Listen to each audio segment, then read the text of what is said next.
एक बहुत अमीर आदमी ने एक भिखारी से पूछा, तुम तो इतने हट्टे कट्टे हो फिर भी भीख क्यों मांग रहे हो? भिखारी बोला, साहब मेरे पास महीनों से कोई काम धंधा नहीं है, अगर आप मुझे नौकरी दें तो मैं भीख मांगना छोड़ दूंगा। अमीर बोला, मैं नौकरी तो नहीं दे सकता, लेकिन तुम मेरे बिजनेस पार्टनर बन सकते हो। मेरे पास एक चावल का प्लांट है, तुम चावल बाजार में सप्लाई करो और मुनाफा महीने के अंत में बांटेंगे। भिखारी ने कहा, लेकिन कैसे बांटेंगे? क्या मैं 20% लूंगा और आप 80%? अमीर बोला, मुझे सिर्फ 10% चाहिए, बाकी 90% तुम्हारा होगा, ताकि तुम जल्दी तरक्की कर सको। भिखारी ने जोरों से काम शुरू कर दिया। उम्दा चावल और सस्ते दामों से उसकी बिक्री बहुत बढ़ गई और उसे खूब मुनाफा हुआ।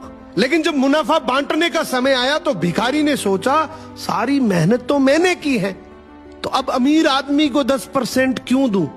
अगले दिन अमीर आदमी आया और जब हिस्सा मांगा तो भिखारी ने बहाना करते हुए कहा कि साहब मुझे तो बहुत नुकसान हुआ है, मुझे जितना मुनाफा हुआ है उतना तो कर चुकाना है, तो इस हिसाब से मुझे कोई मुनाफा नहीं होगा, तो आप इसके हकदार नहीं हैं। अमीर आदमी ने कुछ नहीं बोला और वहां से चला गया।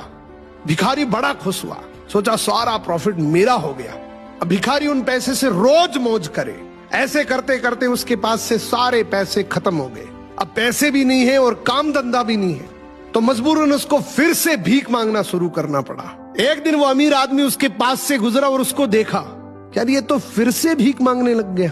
अमीर आदमी ने एक बहुत अच्छी बात बोली कि इस दुनिया में गरीब और अमीर आदमी जो होता है ना, उसमें सबसे बड़ा डिफरेंस होता है उसकी सोच का।